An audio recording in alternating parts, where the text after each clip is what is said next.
अच्छा है ये साल में भी रहते हैं पुराना के अंदर यहाँ तो नए दिला तो काम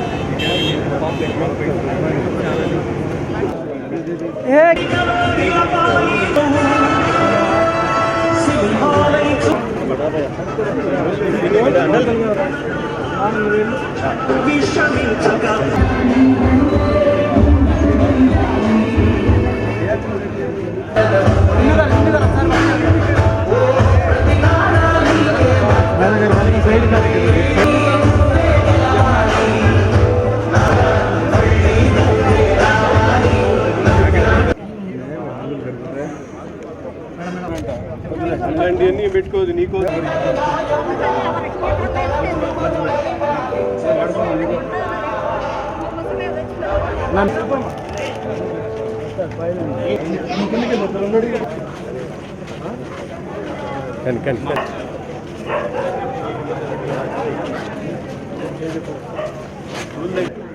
లోకల్ కూడా ఏం లేవు అన్నా క్యాంటీన్లు పెట్టారు. కరెంటు బిల్లు అంటే మీ ఇంట్లో ఎవరెవరు ఎంతమంది ఉంటారు?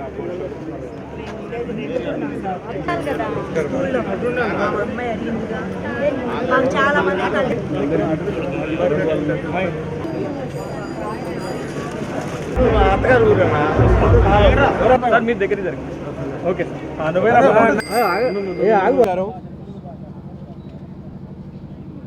సుపరిపాలనలో తొలి అడుగు కార్యక్రమంలో భాగంగా ఈరోజు గుంటూరు తూర్పు నియోజకవర్గానికి పెద్దలు మంత్రివర్యులు మైనార్టీ శాఖ మంత్రులు ఫారూక్ గారు ఈరోజు రావడం జరిగింది. ముఖ్యంగా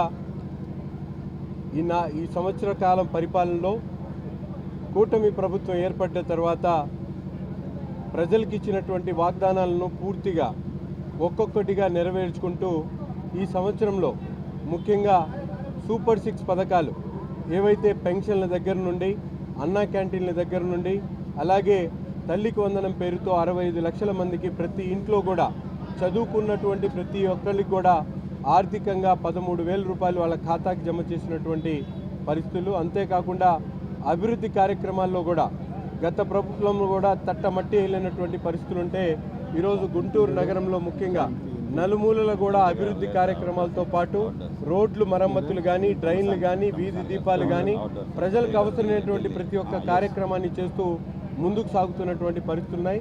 దురదృష్టవశాత్తు ఈరోజు ప్రతిపక్ష హోదా లేనటువంటి జగన్మోహన్ రెడ్డి గారి సైన్యం మాట్లాడుతున్నటువంటి విధానం చూస్తూ ఉంటే ప్రజల్ని రెచ్చగొట్టేటువంటి విధానం. ముఖ్యంగా ఏది మాట్లాడుతూ ఉన్నారో మేమందరం కూడా చూస్తూ ఉన్నాం.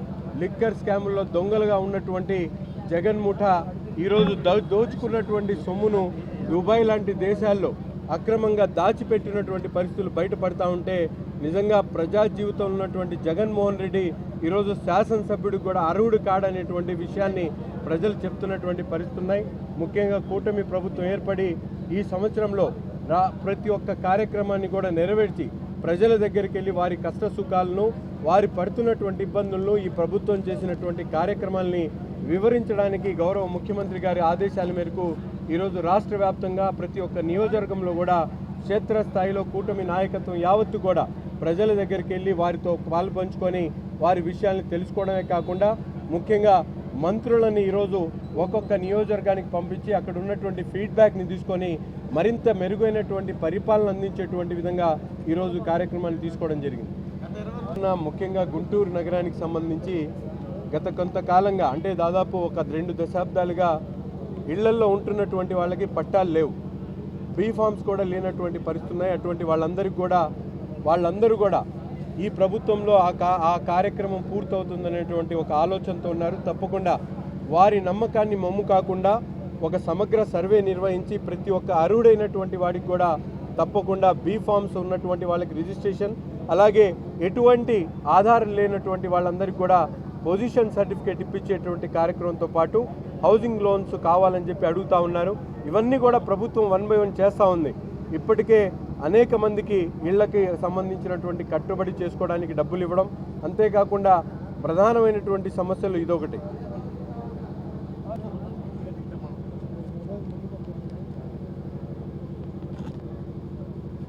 కాదు ఏదైనా కానీ ఏజ్ని బట్టే కదా వచ్చేది. ఏదేమైనా సరే ఈరోజు చాలా సంతోషం. గుంటూరు తూర్పు నియోజకవర్గానికి నాకు ఇన్ఛార్జ్గా ఈరోజు పంపడం జరిగింది. అంటే గతంలో 94లో కూడా 93లో కూడా గుంటూరు జిల్లాకి ఇన్ఛార్జ్గా ఉన్నాడు. అప్పుడు ఎన్నికలకు ముందు ఇక్కడ ఇన్ఛార్జ్గా ఉండే చాలా సంతోషం. మళ్ళీ ఈ కార్యక్రమం ఈరోజు ఈ సుపరిపాలన తొలి అడుగు కార్యక్రమంలో పాల్గొనడానికి అవకాశం ఇచ్చినందుకు ముఖ్యమంత్రి గారికి తల వంచి శిరస్సు వచ్చి నమస్కారం చేసుకుంటున్నాను. మరి ఈరోజు ఇక్కడికి రావడం జరిగింది. నజీర్ గారు మరి నియోజకవర్గానికి ప్రాతినిధ్యం వహిస్తూ ఉన్నారు. మరి ఈరోజు వారి కార్యక్రమంలో పాల్పంచుకోవడానికి నాకు అవకాశం కలిగించారు వారు కూడా తమ్ముడు. కాబట్టి వారికి కూడా నా ఆశీస్సులు తెలియజేస్తూ మరి జయప్రదంగా ఈ కార్యక్రమం జరుగుతూ ఉంది. ప్రజల దగ్గరికి పోయి వివరంగా వివరించి ఈ విషయాలు తెలుసుకోవడానికే ఈరోజు ఈ కార్యక్రమాన్ని రాష్ట్ర వ్యాప్తంగా కొన్ని నెల రోజులు మీ ప్రజలు తిరగండి, ప్రజా సమస్యల గురించి తెలుసుకోవడానికి మీకు అవకాశం కలుగుతుందని చెప్పి ముఖ్యమంత్రి గారు తెలియజేసిన తర్వాత లోకేష్ బాబు గారు చెప్పిన తర్వాత ఈ కార్యక్రమాన్ని మొదలుపెట్టాం. మరి రాష్ట్ర వ్యాప్తంగా కూడా మాకు విశాఖపట్నం కానీ ఏలూరు కానీ రాష్ట్ర వ్యాప్తంగా మంత్రులకు అందరికీ కూడా ప్రతి 7 నుంచి 8 నియోజకవర్గాలు మాకు ఇన్ఛార్జ్ కూడా ఇవ్వడం జరిగింది. స్థానికంగా మా నియోజకవర్గాలు కాకుండా మరి ఈరోజు ఈ కార్యక్రమం చాలామంది మీరు అడిగారు మీకు ప్రజల నుంచి ఏం స్పందన వచ్చిందని. ప్రజల నుంచి స్పందన బ్రహ్మాండంగా వచ్చింది. గత ప్రభుత్వం 42 లక్షల మందికి ఇస్తే ఈ ప్రభుత్వం 67 లక్షల కుటుంబాలకు ఈరోజు ఇవ్వడం జరిగింది. అందులో కూడా ఒక పిల్లవాడు ఉన్నా, ఇద్దరు ఉన్నా, ముగ్గురు ఉన్నా, నలుగురు ఉన్నా అందరికీ ఇవ్వడం జరుగుతుంది. మాకైతే నాకు చాలా సంతోషంగా ఉంది. ఎందుకంటే మా ముస్లింలకైతే పిల్లలు ఎక్కువ ఉంటారు కాబట్టి మా పిల్లలు లబ్ధి పొందినారు. ఎందుకంటే వాళ్ళు చెప్తున్నారు మా వాళ్ళు కన్నా రాయలసీమలో ఎక్కువ మంది ఉన్నారు కాబట్టి ప్రతి ఇంటికి పోతుంటే చాలా సంతోషం. ఫారూక్ భాయ్ మాకు అందరికీ వచ్చింది. మా ఇంట్లో ముగ్గురు పిల్లలు ఉన్నాయి, నలుగురునే వచ్చినారు కాబట్టి చంద్రబాబు నాయుడు గారికి రుణం పడి ఉన్నాం మేము అందరం కూడా వాళ్ళు చెప్తున్నారు. ఎందుకంటే ఒక కుటుంబానికి 36,000 ఎన్ని వచ్చినా మీకు 5 మంది పిల్లలు కూడా ఇచ్చినారు. కాబట్టి ఈ రకంగా ఈ ప్రభుత్వం ముందుకు సాగుతూ ఉంది. మన ప్రజలకు ఏదైతే వాగ్దానం చేస్తే తూచా తప్పకుండా పాటిస్తూ ఉన్నాం. సూపర్ 6 గురించి నేను ప్రత్యేక ప్రజల వద్దకు పాలన ఈరోజు ప్రజల వద్దకు వచ్చినాం. పాలన గురించి మేము ప్రజలు తెలుసుకుంటూ ఉన్నాం, ప్రజా అభిప్రాయాలు తెలుసుకుంటున్నాం. మీరు అడిగారు సమస్యలు ఏమంటే ఇళ్ళ సమస్యలు ఉన్నాయి. పేదవారికి ఇళ్ళు ఇవ్వాలా, ఇల్లు కట్టుకోవడానికి ఈరోజు ఏమంటున్నారు చిన్న ఇళ్ళు అయితే సరిపోదు, కనీసం అర్బన్ ఏరియాలో ఎక్కడన్నా ప్రభుత్వ స్థలాలు ఉంటే 2 సెంట్ల భూమి ఇవ్వాలా. 100 సెంట్లు అయితే సరిపోదు, 2 సెంట్ల భూమి అంటే సామాన్యం కాదు 2 సెంట్లు అంటే. తర్వాత గ్రామీణ ప్రాంతం ఉండే వారికి అయితే 3 సెంట్ల స్థలాలు ఇవ్వాలని చెప్పి ఒక నిర్ణయం తీసుకోవడం జరిగింది. ఈ తర్వాత ఎందుకంటే మనం సూపర్ 6లో మిగిలింది ఒకటి బస్సు. ఆ బస్సు కార్యక్రమం ఆగస్టు 1వ తేదీ నుంచి ఆగస్టు 15వ తేదీ నుంచి ఉచిత బస్సు జిల్లా వ్యాప్తంగా మహిళలకు ప్రత్యేకంగా తిరగడానికి ఎక్కడన్నా పడుకోవడానికి ఉచితంగా బస్సు సౌకర్యం కూడా ఏర్పాటు చేయడం జరుగుతూ ఉంది. మా జిల్లాలో అయితే చాలా పుణ్యక్షేత్రాలు ఉన్నాయి కాబట్టి బాగా తిరగడానికి మాకు అవకాశం ఉంది. బట్ ఈ రకంగా ఏదైతే వాగ్దానం చేశారో అవి కూడా తప్పకుండా పాలిస్తున్నాం. అదే కొంతమంది లోన్లు రాలేదు మాకు అన్నారు. అవి లోన్లు సర్కులేషన్ అవుతూ ఉన్నాయి. ఎందుకంటే ఆర్థిక భారం చాలా ఉంది. 10 లక్షల కోట్ల రూపాయలకు వడ్డీ కట్టాలా, ప్రిన్సిపల్ అమౌంట్ కట్టాలా. కట్టిన తర్వాత మనకి ఏదైనా లోన్లు వస్తే కేంద్ర ప్రభుత్వం నుంచి అవన్నీ పట్టుకొని మనకి ఇస్తారు. దాన్ని భరించుకుంటూ ఎంత భారమైనా సరే ముఖ్యమంత్రి గారు ఈరోజు ఎక్కడ మాట నిలబెట్టుకో మాట తప్పకుండా ఈరోజు సంవత్సరమైనా సరే ప్రజలకు ఇవ్వడం జరుగుతుంది. ఇంకా చాలా మంచి కార్యక్రమం చేసేటి భవిష్యత్తులో చేయాల్సిన అవసరం ఉంది. ఇప్పుడు మైనార్టీల గురించి కూడా మనకు తెలుసుకోవాల్సిన అవసరం ఉంది. గత ప్రభుత్వం మైనార్టీలకు ఎంతమందికి ఇచ్చింది? గత ప్రభుత్వం మైనార్టీలకు నాకు తెలిసినంత 400 కోట్ల రూపాయలు వచ్చినాయి. ఈ సంవత్సరం దాదాపుగా 800 కోట్ల రూపాయలు మైనార్టీ ముస్లింలకు వచ్చి కేవలం ఈరోజు తల్లికి వందనం ద్వారా 800 కోట్ల రూపాయలు పైచీలకు వచ్చాయి. దూదెక్కుల అదేవిధంగా క్రిస్టియన్స్ ముస్లిం మైనార్టీ అనుకుంటే దాదాపు 850 కోట్ల రూపాయలు ఈరోజు ప్రభుత్వం మా బిడ్డలకు మా పిల్లలకు పేదవారికి ఇచ్చిందంటే మీరు అలా మా బిడ్డలంతా ఎవరే శ్రామికులు, కష్టజీవులు, శ్రమజీవులు. వాళ్ళ దగ్గర ఏముంది? ప్రభుత్వం ఏదైనా ఆదుకుంటే కానీ వాళ్ళకి సర్దుకుంచుకోలేరు. కాబట్టి డ్రాప్అవుట్స్ కాకుండా ఉండడానికి ఈ కార్యక్రమాన్ని ఏర్పాటు చేయడం జరిగింది. మాకు దాదాపుగా ఇంతమంది పిల్లలకి ఈరోజు ప్రభుత్వం డబ్బులు ఇచ్చింది మనం ఆలోచించగల. గౌరవ ప్రభుత్వంలో 420 లక్షల మందికి ఇస్తే దాదాపుగా 700 కొన్ని లక్షల మందికి ఈరోజు ఇవ్వడం జరుగుతుంది. 1000 మందికి పిల్లలకు ఇన్ని 1000 మందికి ప్రభుత్వం భరిస్తూ ఆర్థిక భారం ఉన్నా సరే భరిస్తూ ప్రభుత్వం ఇస్తూ ఉంది. కాబట్టి ప్రభుత్వానికి ధన్యవాదాలు చేయాల్సిన అవసరం ఉంది. ఇంకా చాలా విషయాలు ఉన్నాయి. ప్రభుత్వం మన దగ్గర ప్రతిరోజు తిరుగుతూ ఉన్నాం, ఈ విషయాలు ప్రజలకు వివరంగా తెలియజేస్తూ ఉన్నాం. ప్రభుత్వం చేపట్టిన అభివృద్ధి సంక్షేమ కార్యక్రమాలకి అభివృద్ధి గురించి మీకు చెప్పాల్సిన అవసరం లేదు. ప్రతిరోజు ముఖ్యమంత్రి గారు చెప్తా ఉన్నారు. మీరు చూస్తూ ఉన్నారు వాతావరణం ఈరోజు ఎటువంటి వాతావరణం ఉండాలా. తడిసిపోయినారు మీరందరూ, నాతో పాటు మీరందరూ కూడా. చల్లటి వాతావరణం వలసి దాదాపు 40 డిగ్రీల సెంటీగ్రేడ్. దాన్ని సమర్థవంతంగా శ్రీశైలం నీళ్ళు వస్తే ఇటు రాయలసీమకు ఇటు ఆంధ్ర కోస్తాంధ్రకు మళ్ళీ నీళ్ళు ఇచ్చి సమర్థవంతంగా రైతులను ఆదుకోవాలని చెప్పి ముఖ్యమంత్రి గారు కృష్ణా వాటర్ను కూడా పూజలు చేసి కృష్ణమ్మ బడిలో పోయి మళ్ళీ పూజలు చేసి నీళ్ళని విడుదల చేసిన సంగతి మీకు అందరికీ తెలుసు. శ్రీశైలంలో ఆ బుడ్డోనికి నేను ముగ్గుడు జగన్మోహన్ రెడ్డి గురించి చెప్పాలి. సంవత్సరాల పాలన పూర్తయింది, మరి ఏం చేయాలి? పథకాలు అమలు చేయకుండా డైవర్షన్ పాలిటిక్స్ అడిగిన వైసీపీ నేతల మీద అక్రమ కేసులు పెడుతున్నారు. రాష్ట్రంలో మా మీద ఎందుకు కేసు పెట్టినాడు? అప్పుడు నేను దుర్మార్గున్నా, నన్ను కొట్టేటోన్నా, నన్ను మా మీద ఎందుకు పెట్టారా? ఇంతవరకు కట్టాను తీయాలి కేసులు. ఎలక్షన్లు దౌర్జన్యం చేశామని ఆయన గురించి చెప్తే నువ్వు చెడిపోతావు. ఎందుకు చెప్తారు ఆయన గురించి? అరిగిపోయిన మళ్ళీ ఆయన మసీదులో పోయి ముఖం కడుక్కొని మళ్ళీ ఆయన చరిత్ర చాలా రక్తహీన చరిత్ర. ఆయన చరిత్ర గురించి నేను చెప్పదలుచుకోలేదు తమ్ముడు. కాబట్టి మనం మన పార్టీని గురించి మనం చేసిన కార్యక్రమం గురించి చెప్పడానికి వచ్చాము కానీ ఆయన గురించి మాట్లాడడానికి రాదా. చంద్రబాబు నాయుడు గారు చెప్పినారు ఆయన గురించి మాట్లాడకండి దయచేసి. ఈ నోరు మన చేతి కొట్టుకోవాలి, మళ్ళీ నోరు శుభ్రం చేసుకోవాల్సి వస్తుంది. కాబట్టి దాన్ని పెద్ద పేరు ఎత్తదలుచుకోలేదు. కాబట్టి మా పరిపాలన ఎట్లా ఉందని ప్రజల దగ్గర పోతా ఉన్నాం, అడుగుతూ ఉన్నాం. ప్రజలు చెప్తా ఉన్నారు వివరంగా. ప్రజల్లో ఎటువంటి స్పందన ఉంది మీరే చెప్పాలి. మీకు బాగా తిరుగుతున్నారు. తల్లికి వందనం వేసిన తర్వాత తెలుగుదేశం పార్టీ గ్రాఫ్ ఎంత వరకు పెరిగిందో మీరు చెప్పండి దయచేసి. తెలుగుదేశం పార్టీ ప్రజల కోసం ఉంది. గతంలో కూడా ఇన్ని హైదరాబాద్లో ఎటువంటి డెవలప్మెంట్ చేశామా ఆ దృష్టితోనే మన తెలంగాణ ఇక్కడ కూడా గుంటూరుకు విజయవాడకు మధ్యలో అమరావతిని తీసుకొచ్చి ఆ రేంజ్లో తీసుకురావాలనే ఆలోచన ఆయనకు ఉంది. ఇప్పుడు ఆ రోజు హైదరాబాద్ డెవలప్ చేసినప్పుడు నేను కూడా ఉన్నా కదా, నేను కూడా మున్సిపల్ మినిస్టర్ కూడా ఆ రోజు ముఖ్యమంత్రి గారు చంద్రబాబు నాయుడు గారు అన్నప్పుడు నేను మున్సిపల్ మినిస్టర్గా దాదాపు 4 సంవత్సరాలు గడిపాను ఆయనతో పాటు. మరి ఏ రకంగా చేశాము, మరి ఈరోజు దాన్ని తలదన్నే విధంగా చేయాలనేది ఆయన ఆలోచన, అభివృద్ధి చేయాలా. మీరు గుంటూరు విజయవాడ మధ్యలో వస్తూ ఉంది, మీకు ఎటువంటి ఫెసిలిటీస్ ఉంటాయి, ఆయన ఎయిర్పోర్ట్ రావాలా, ట్రైన్స్ రావాలా, ఎవ్రీథింగ్ ఆల్ ఫెసిలిటీస్ తీసుకురావాలని ఒక ఆలోచన ఉంది ఆయనకి. అదే విజన్ చంద్రబాబు నాయుడు ఒక టెక్నాలజీ, ఒక విజన్ ఉండే వ్యక్తి ఆయన. కాబట్టి రాత్రింబగలు శ్రమిస్తాడు, రాత్రింబగలు కష్టపడే వ్యక్తి. అటువంటి వ్యక్తి వాళ్ళ రాష్ట్రానికి రావాలా. మళ్ళీ పొరపాటు చేసుకునేది గత 5 ఏళ్ళు ఏమైందో మీకు అందరికీ తెలుసు. గత 5 ఏళ్ల చరిత్ర గురించి నేను మాట్లాడదలుచుకోలేదు. Thank you. వైసీపీ నాయకులు ఎన్ని ఆరోపణలు చేస్తున్నప్పటికీ కూడా కూటమి నాయకులు దానికి సంబంధించి కౌంటర్స్ ఇవ్వలేకపోతున్నారు. ఎందుకని? ఎవరు మేమా? పనిలో ఉన్నారు, వాళ్ళు ఖాళీగా ఉన్నారు, మేము పనిలో ఉన్నాం. వాళ్ళ చరిత్ర మీకు తెలుసు, మా చరిత్ర మీకు తెలుసు కదా. వాళ్ళ చరిత్ర గురించి చెప్పమంటే మెట్ట చెప్తాము. ఏంటంటే అన్ని రెడ్డింగ్తో రాసిన చరిత్ర వాళ్ళది, మాది బ్లూతో రాసినారు. కాబట్టి దయచేసి వాళ్ళ గురించి ఎక్కువగా మనం చెప్పదలుచుకోలేదు.